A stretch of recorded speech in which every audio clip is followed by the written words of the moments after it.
So Fast Fusion may be familiar to those who remember the launch lineup of the Switch, because there's a game on that called Fast RMX, and I'm always embarrassed to mention this, but we kind of call it Fast Arse because it is essentially a Wipeout clone.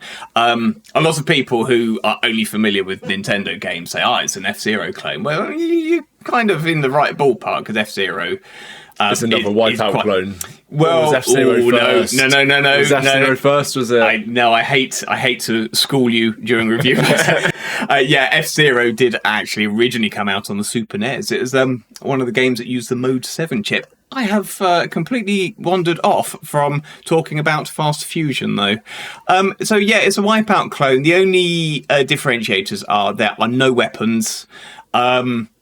Although you can interfere with other racers by activating your boost and then knocking into them. You literally fast arse up their tailpipe, and that sends them spinning off the track. You can crash in the game. Obviously, it puts you back on the track, but you lose quite a few places. You'll see from the gameplay footage there are blue boost pads and there are red boost pads, and you can basically switch your ship between blue and red with a button press. So if you match the boost, then you will get the boost. If you've got the wrong colour selected, then it will slow you down.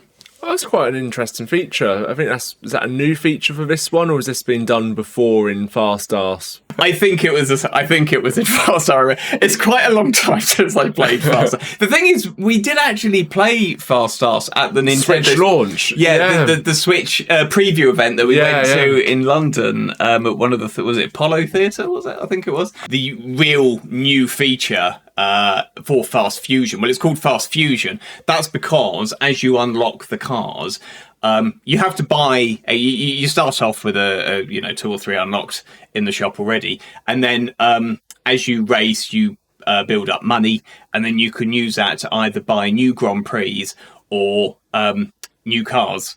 And as you purchase new cars, you can also pay to fuse two of them, because they have different attributes. So you fuse different cars together.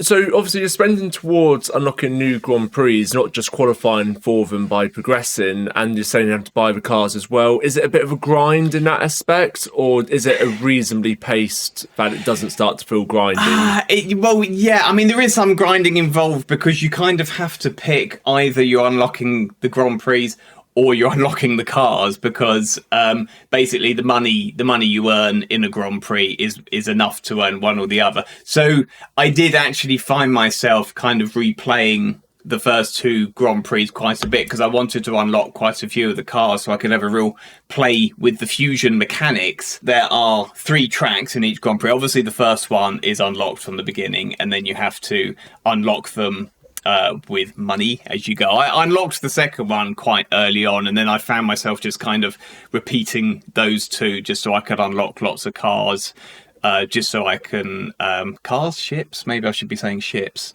cars, so I can fuse them, and there's kind of a bit of enjoyment to be had there, because it gives you an estimate of the quality of the car / ship / skidoo, and you can end up, especially once you unlock the more expensive ships towards the end, you fuse a couple of them and you can get a very nice car indeed, although you can actually get one fairly early on. But in terms of replayability, is there like a mechanic like in Mario Kart where you do the Grand Prix once, but then you do it at a harder difficulty, so there's, even though you're doing the same one again, it's slightly different? Is that an element of this? Yes, there is. So as you unlock the Grand Prix, you also unlock something called superhero mode, and this is, it's almost like a kind of permadeath mode, because it challenges you. There's a load of basically rock hard modifiers. You're not supposed to crash. You've got to come in first place. Your boost is actually the same as your shield. Like in F-Zero, actually, because F-Zero sort of links your boost, your shield in some of them. Yeah, so basically it challenges you under these really onerous conditions to be in first place, not to crash, and to kind of balance using your boost with having enough shield to crash a few times. Well, sort of gently crash along the way without completely crashing out. If that appeals to you, then that is there. I can't say I'm particularly the target audience for this because I prefer a slightly easier run when I'm playing games like this, to be honest. How long would you say the game would take you to beat? How long is the game? So if you focus purely on the Grand Prix, it's probably not that long because, as I said, if you weren't bothered about unlocking the cars, and as I say, I think you could unlock one car and then fuse it with one of the beginner cars, and you actually get a really solid car that would probably see you through. So if you were focusing on that fairly hard, probably no more than a couple of hours, to be honest. I mean, they're really relying on you replaying them so you can unlock both Grand Prix and cars. I suppose it's worth noting, unlike Mario Kart World, this isn't an £80 game. It's definitely worth noting that, yes, I paid the grand total of £13.49 on the Nintendo eShop. It will obviously be the equivalent in your local currency if you're not from England. I think that was a very fair price for what you get, quite honestly. Yes, it's short, and yes, there's not a lot to it. I should point out as well, there are other limitations. There isn't an online multiplayer mode. If you want to play it in multiplayer, you have to do it. But there is local multiplayer. There is local, yeah. So it's a split screen multiplayer mode. So it absolutely plays to the Switch 2's strengths, just as its predecessor did. And it plays a pretty fun game. So how do you rate its graphics? So the graphics they're quite contradictory. If you look at them in a screenshot, they look absolutely amazing. And something that probably doesn't quite come through in the footage is once you actually see the game in motion, and that's whether you're in handheld mode or if you're plugged into a TV or a monitor, it looks like smeary shite. It really, I mean, the graphics look gorgeous because they must be rendering it at something like 200p and then just upscaling the living hell out of it. I don't know if they're using DLSS. There was a lot of blowback, actually, when the game first released. People were saying, wow, I didn't expect it to look that smeary and horrible when playing it. So they added, I think they called it raw mode.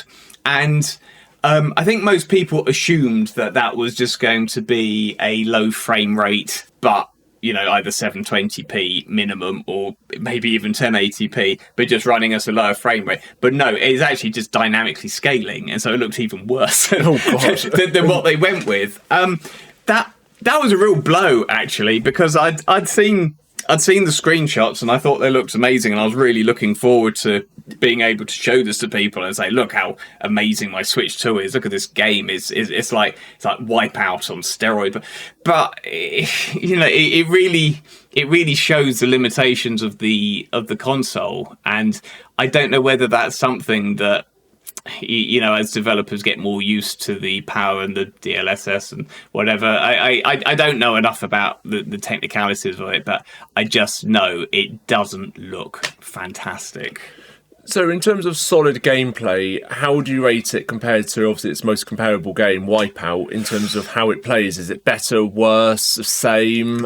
Yeah, okay, so it's fairly similar because Wipeout, as loved as it is, and I have a huge amount of respect, too. But Wipeout was not perfect. It's quite, especially the early ones, were actually a bit too hard. Yeah. And had quite a steep difficulty curve, some of them, especially I remember playing it on a PS Vita, and it did have a really hard step up about halfway through. Yeah, and actually the Vita one is actually probably the easiest one there is. So but yeah, that does have quite a steep curve to it. And this, I would suggest, is probably a bit easier than Wipeout. It's harder than Mario Kart. You do crash if you hit the sides anything above a fairly decent speed. You don't have the weapons as well, which Wipeout had, which is also obviously a very big differentiator. Although you do have that ramming, the ramming ability, which is quite nice. So I would say, in terms of comparisons, it's a bit swings and roundabouts. Really, there are some differences, but in terms of how it controls, I would say it probably controls just a little bit better than Wipeout ever So did. if you're a fan of Wipeout, you're likely going to enjoy this game. Completely, yeah. I mean, I would argue that is the core audience for this game. Anyone who liked Wipeout, who misses it, who can't believe that Sony were stupid enough to close down the developer that made it. Yeah, this is the closest you will get to a decent Wipeout. I mean, there are lots of Wipeout clones today. This is probably the best Wipeout clone you can get. So out of this and Mario Kart 8, which were both Switch 2 launch titles, which was a better racing game launch title? That's a deceptively difficult question because although I've got a lot more respect for the Fast Fusion team, it's a smaller developer based out of Germany. Whereas obviously Mario Kart, if you watched our review, you'll know that we were a bit disappointed with it. I think it was a loss of money for not a lot of game. Yeah. Not enough game, and it's certainly a far less complete game than Mario Kart 8 Deluxe. So you got to remember this game is £13.50. It's so cheap, and you absolutely get your money's worth. Yes, it's quite short. Yes, you do have to replay the races to unlock stuff, but it's not unenjoyable doing that. It is.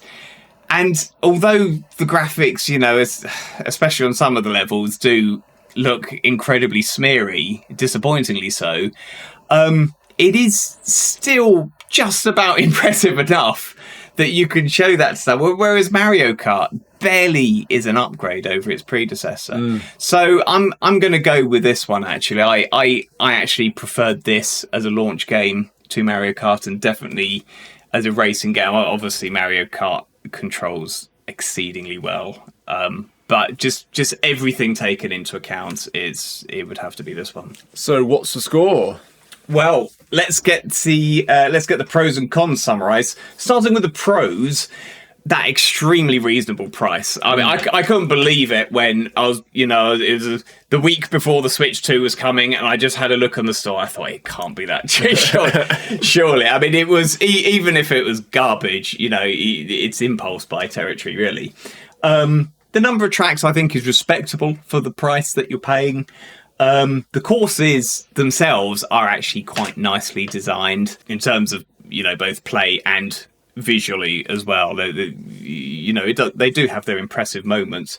The local multiplayer options are good. You can get a really solid game out of this to someone who, is interested in the Switch, or just a fellow person who misses Wipeout.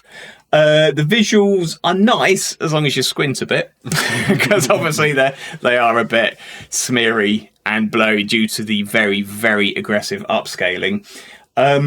The nice trance soundtrack, actually, that's something I always really loved in Wipeout. Okay, you don't have the Prodigy in this, but the tracks that, they will take you back to that 90s trance scene very, very nicely and just suit the game perfectly. And the game is basically Wipeout without the weapons. In terms of cons, though, there is no online multiplayer. Obviously, that's why it's so cheap, but it does actually chop some of the legs off from underneath the game. The nice visuals often devolve into a smeary, shitty mess due to the over-aggressive upscaling, and weapons would have been a better addition than fusing ships, in my humble opinion. I agree, because that was quite fun in Wipeout. Some of them abilities you had, it could really turn things around. Why not fully lean into the Wipeout homage that so clearly is? But anyway, it's getting for me a grand total of 72%, which on our review scale is good. Very respectable. Very respectable. And higher than Mario Kart World. Indeed. I mean, if you like Wipeout, £13.49. Yeah, it's a bargain. Buy it.